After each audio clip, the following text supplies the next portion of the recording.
My name is Hensiek, and I have been born and raised in Corpus Christi.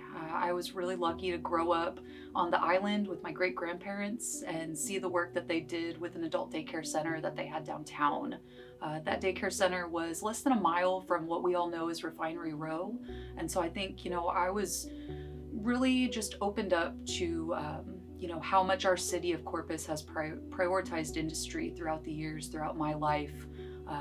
I remember as a child coming back into town from trips with family and seeing the lights of Refinery Row, and for me knowing that that meant I was home, but not really understanding the implications of those refineries and the health effects that they have for our folks here until I got a little older.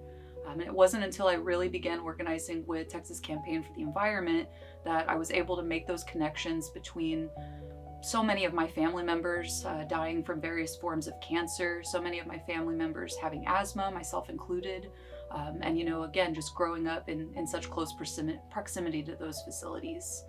So over the past couple of years, I've been really lucky to get to know a lot of folks that live not only in Nueces County, but more so in San Patricio County.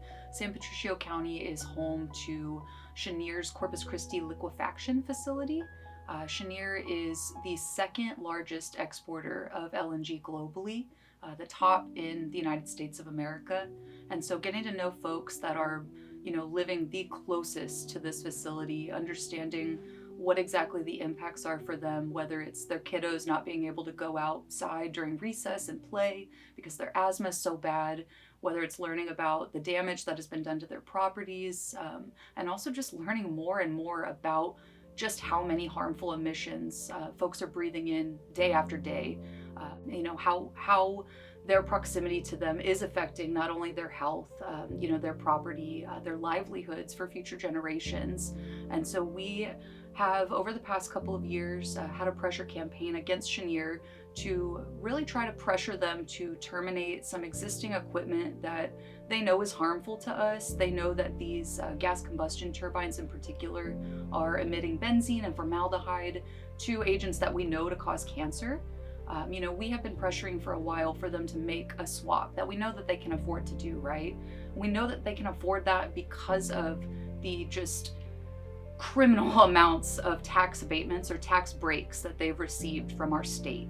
And so while our work up until this point has looked like, pressuring especially Cheniere CEO Jack Fusco to make this responsible swap, moving forward, this dedicated group of organizers, again, throughout Nueces and San Pat counties, are really pushing forward with creating a campaign that centers around ensuring that there are no more tax breaks for corporations like Cheniere, that we are not giving away our tax dollars to these kinds of facilities that are making us sick, that are destroying our properties, and that are taking away from us the chance to grow our families in healthy and safe environments.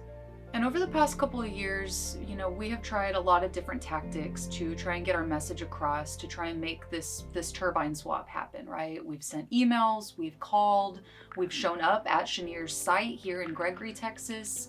But we realized that wasn't enough, right? We realized that we needed to continue escalating so that Cheniere could hear our demands. And that is a lot of what inspired me over this past year to risk arrest at Sarah Week, an action that was held in Houston last month.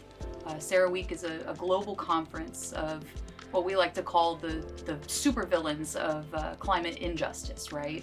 So Cheniere CEO Jack Fusco was present at that conference. And so a group of us felt that it was necessary and required, not just because of Cheniere's harms, right? But because of the harms that all of these corporations are doing to our communities, to our families, to risk arrest, to sit and block the road to that conference, understanding what that could mean and look like in Harris County. But again, just feeling that was a necessary escalation to take, a necessary action to take to show Cheniere's CEO and other CEOs just how far we're willing to go to protect our communities. And that's not to say that we haven't engaged in, meaningful ways within the system, right? TCE and other allies have been a huge part of permitting fights. We've gone to TCEQ meetings. We've tried to set up, meetings with our EPA representatives, but All of those confines within the system showed us that this escalation was necessary. It showed us that we've got to follow the money because that's what folks are going to listen to.